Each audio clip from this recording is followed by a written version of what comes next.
Hi guys,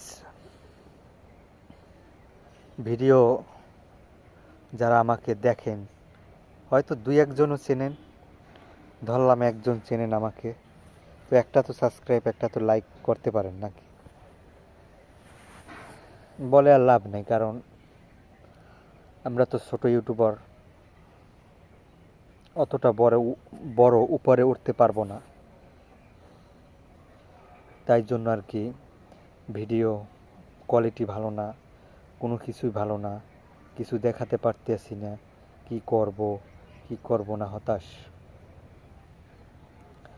হতাশের জন্য আর কি কিছু করতে পারি না, এই জন্যই আর কি। তো ইচ্ছা ছিল যে ইউটিউবার হব, একটা প্লে বাটন আসবে, সম্ভব না।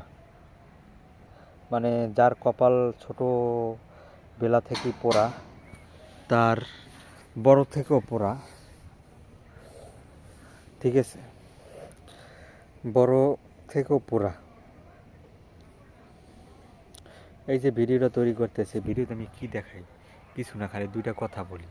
এই যে দেখেন কলা গাছ, একটা ট্যাঙ্কি পানির, আর এখানে এই কলা গাছ আছে, কলা হয় নাই, তো এখানে ছোট কলা গাছ আছে, আর এখানে কিছু থাল আছে, এগুলো মুরগির খাবার দেয়। যদি চান যে মুরগি কিভাবে আপনারা পালন করেন, অথবা কিভাবে খাবার খাওয়ান, সকালবেলা কিভাবে কাজ করেন, সারাদিনের একটা ব্লগ দেন, ইনশাল্লাহ আমি পারবো ব্লগ দিতে। যদি আপনারা চান যে হ্যাঁ ভাই আপনি ডেলি ব্লগ দেন, যে মুরগি কিভাবে আদার খাওয়ান, ফিট খাওয়ান, কিভাবে এত বড় করেন, যদি চান তাহলে আমি ভিডিও আপলোড করব। দুটি কমেন্টে বলেন আর কি, একজনে তো বললে হবে না। যদি 500 মানুষ বলে, 500 কমেন্ট করে, তাহলে ইনশাল্লাহ বলবো, দেখাবো, লং ভিডিওতে, শর্ট ভিডিওতে, যেরকমের চান। কিন্তু ভাই একটা লাইক দিয়ে যান, একটা লাইক দিয়ে যান, কারণ এমবি ধার দিয়ে কিনি, লোন করে এমবি কিনি, ফোন ভাড়া নিয়ে ভিডিও করি,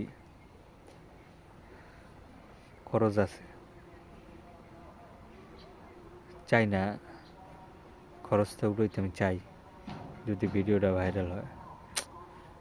আর মানুষ মানে যার আছে তার সব আছে, মানে কিছু কিছু মানুষের টাকা আছে তারপরও তারা ইউটিউবিং করে, তারপর দেখি তাদের মিলিয়ন ভিউ। ওই তো বললাম, কপালের নাম গোপাল।